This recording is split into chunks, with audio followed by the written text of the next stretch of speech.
Metallica has a great soundtrack when you're fighting demons from the upside down, and we get a little tease from the Disturbed ones. We also have some releases from an OG Thrasher and an up-and-comer, which is pretty cool. We go all the way back to the 1980s for this week's Back in the Day. My name is Chris. Welcome to episode 89 of the Thrash Report.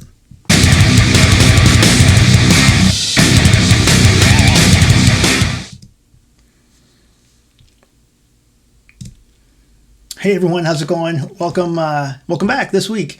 As we jump in this week's headlines, the first one we're going to talk about is what everyone is talking about, because basically the internet has lost its freaking mind because Metallica's Master of Puppets was in Stranger Things. But not only was it just in the show, it was awesome the way they used it. Basically, it was just an epic scene where the lovable metalhead Eddie Munson was basically fighting swarms of flying bats, these demons. Anyway, it was pretty fun.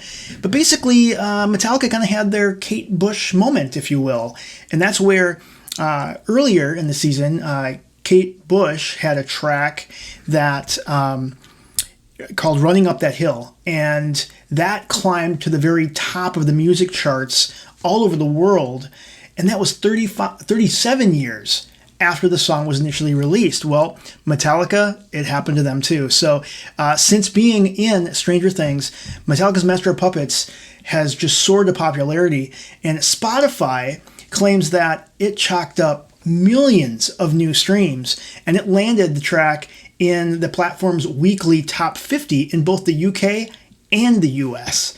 Pretty epic. It's pretty cool. I mean, it prompts kind of a new wave of love of metal, and so it's always a good thing. And it was just nicely done, man. It was cool. I mean, it was like I was smiling from ear to ear. You know, the character just rocking out with his BC Rich Warlock guitar. I know when I first saw the guitar in the series, I know I had a poster of that guitar hanging in my room back in the day. So it was pretty fun to see it get used that way.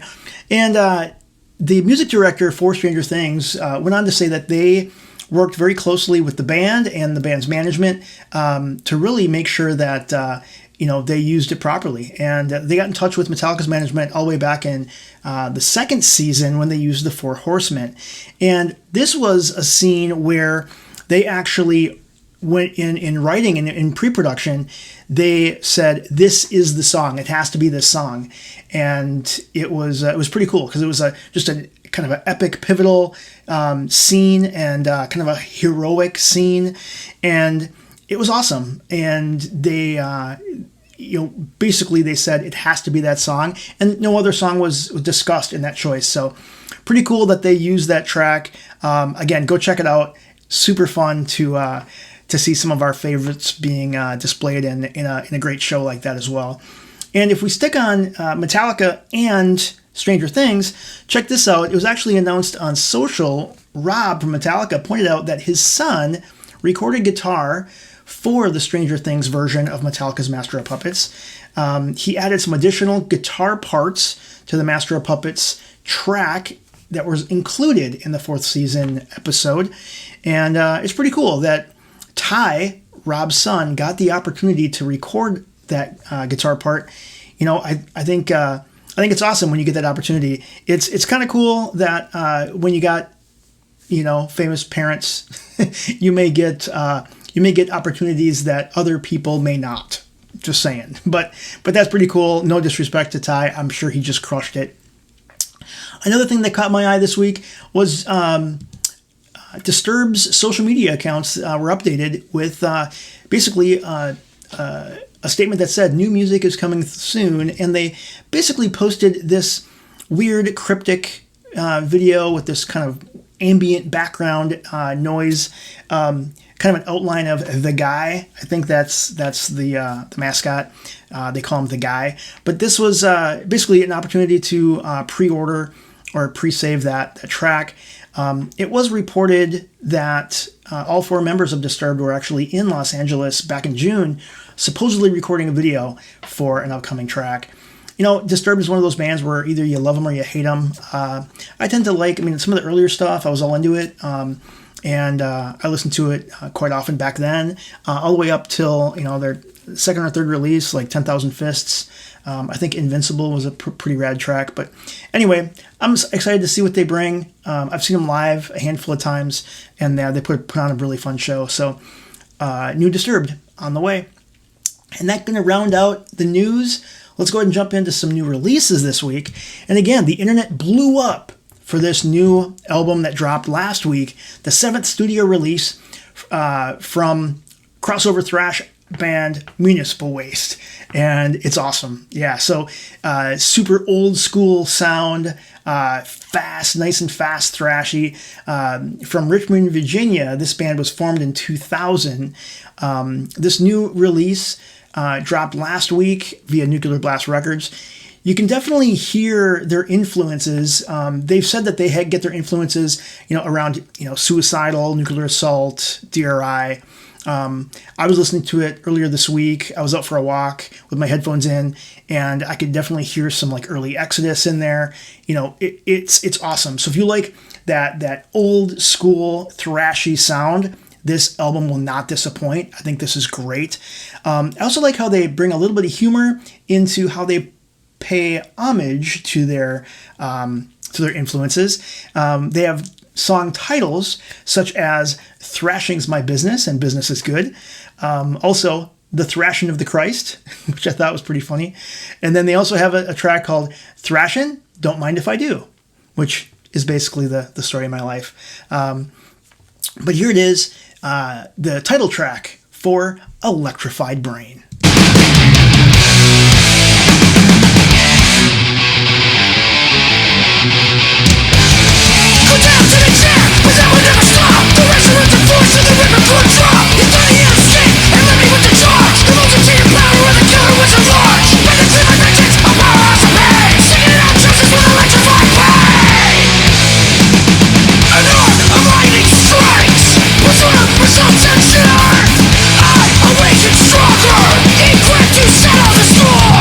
Dude, I totally hear like Nuclear Assault in there too, man.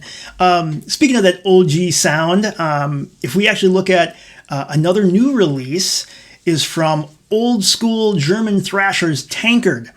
This band actually was formed back in 1982, and believe it or not, they recorded 18 studio albums, including this most recent one that'll be out this fall in September.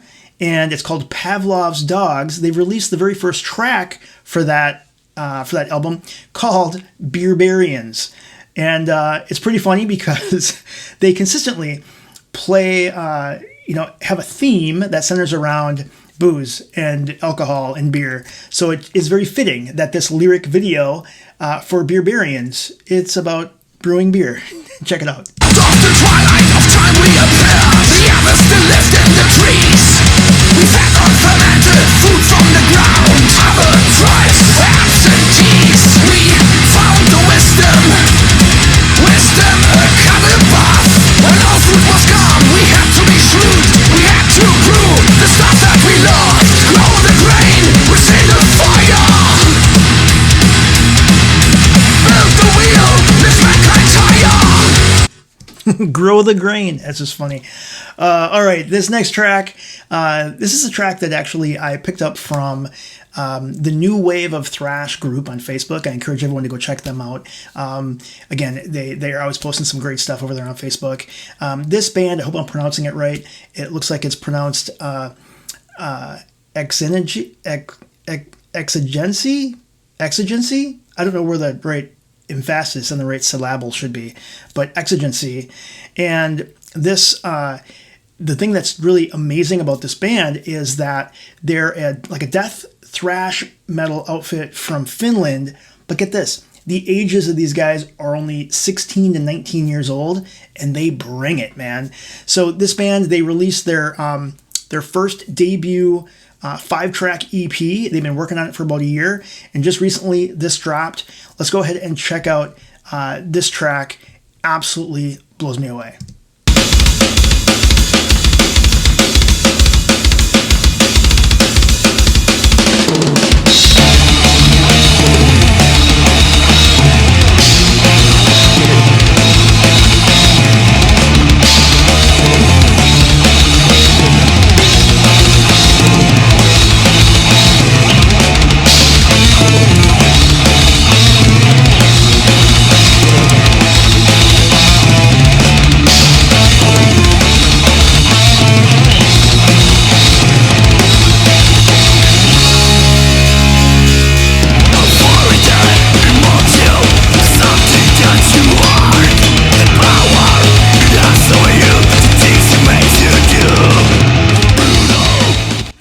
Yeah, man. So go ahead and check out that 5-song EP. I found mine on Apple Music. Again, that EP titled Morals Forgotten by Exigency. Anyway, all right. Let's go look at this next one. Again, this is a band I had never heard of before, but they've been around. This is their third full-length album that's going to be released this fall on September 23rd. Their first track off of this album called Salve. And this is a band, again, I don't know if I'm pronouncing it right. It looks like it's pronounced Guerrilla.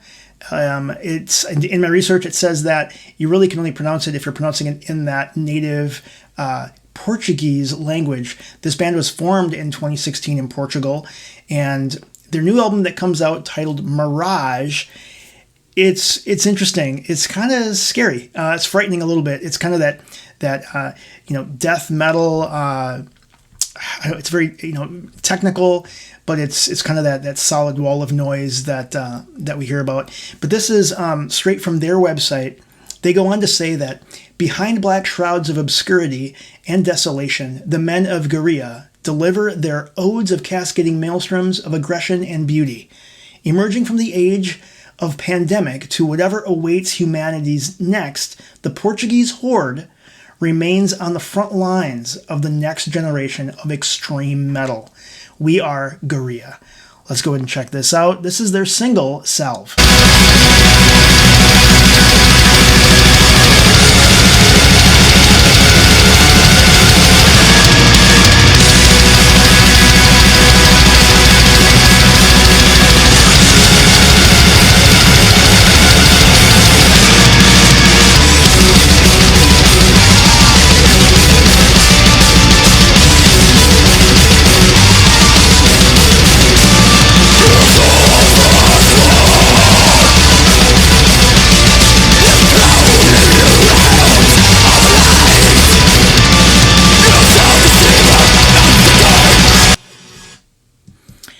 Yeah, man, extreme, but it's cool, man. It's cool. Like I said, I every now and then, I want to try to find those bands that, again, they've been around. I haven't heard of them, and I want to share them with you guys. If we jump in the concert calendar, I want to just point out another new show that we added coming up here July 16th, a local show here at the Caboose in Minneapolis. We got Decrepit Birth and Pathology. And a few others, but our friends of the show and our buddies Glutton for Punishment will be opening for that show as well. Again, July 16th at the Caboose. Again, if you have shows, local shows that you're going to be at, feel free to send them our way. The Thrash Report at gmail.com. And I hope to catch you guys and meet up with you at a show in the future. Let's go ahead and jump now into the time machine. We're going to go back to 1986 for this first stop. And this is where an American thrash metal band was formed in Phoenix, Arizona back in 1981. They originally formed under the name Paradox. They later changed their name to Flotsam Jetson. They went on to record 14 full-length albums, even leading up to 2021's release, Blood in the Water, which was awesome. One of my favorite releases that entire year. I think it was in my top 10. And this goes back to their debut release 36 years ago, released in 1986. Let's go ahead and give a listen. This is off of Flotsam Jetson, Doomsday for the Deceiver.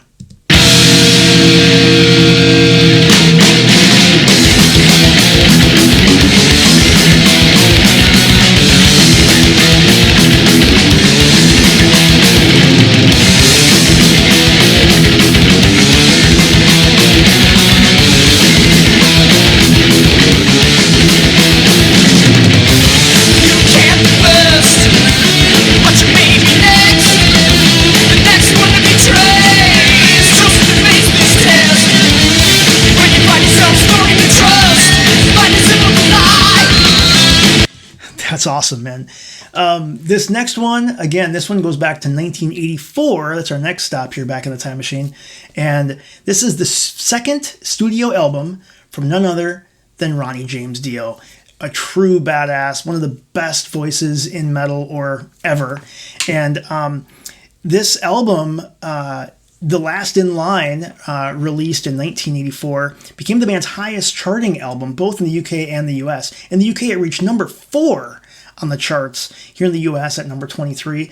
It then went on to be certified gold with over 500,000 units sold by September 12th, 1984.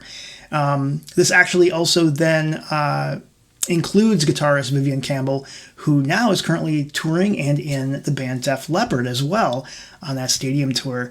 But let's go ahead and give this a whirl, man. This was just so awesome in its day, and just it withstands the test of time. Here it is, The Last in Line. We are coming.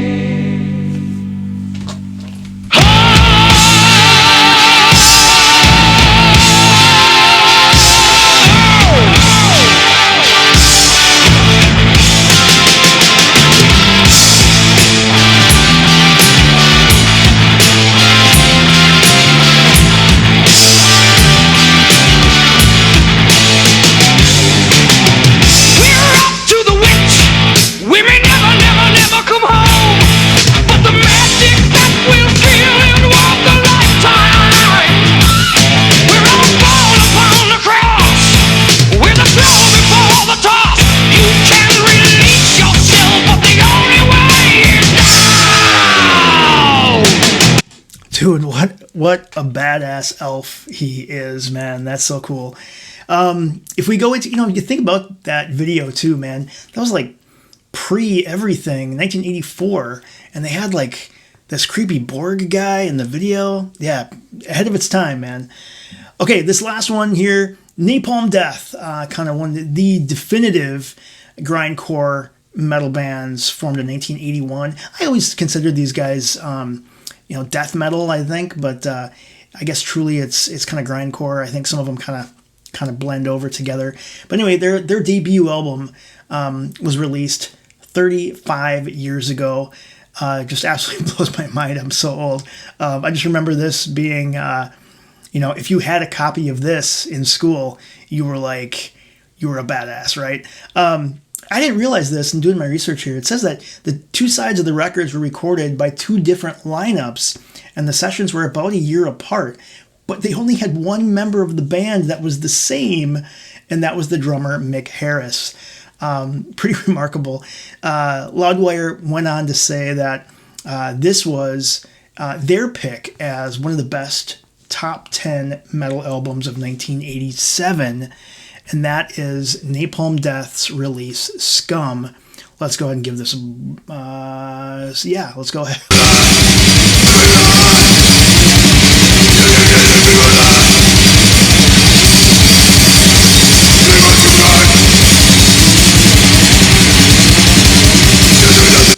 That was, if you think about 1981, oh my God, like that's just like, again, it was groundbreaking, right?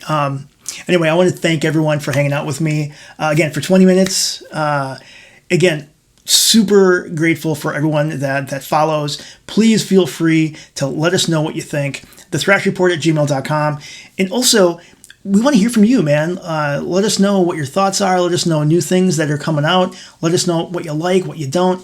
But also, make sure you check out thrashreport.com for all of our socials. And please go follow and like us wherever you get your podcasts, but also leave a review on Apple Podcasts. Again, it's free using just whatever Apple ID you have. Leave a review on Apple Podcasts. We really would appreciate it. And the best thing you can do to really support the Thrash Report is share with a friend, share with a buddy, anybody else that you know that just likes to hang out and talk about metal. Hey, they're going to talk about metal anyway. Why not send them a link to the Thrash Report? Really do appreciate it. Make sure you like and subscribe on YouTube as well. Again, thank you so much, man. We're going to see you next time on the Thrash Report.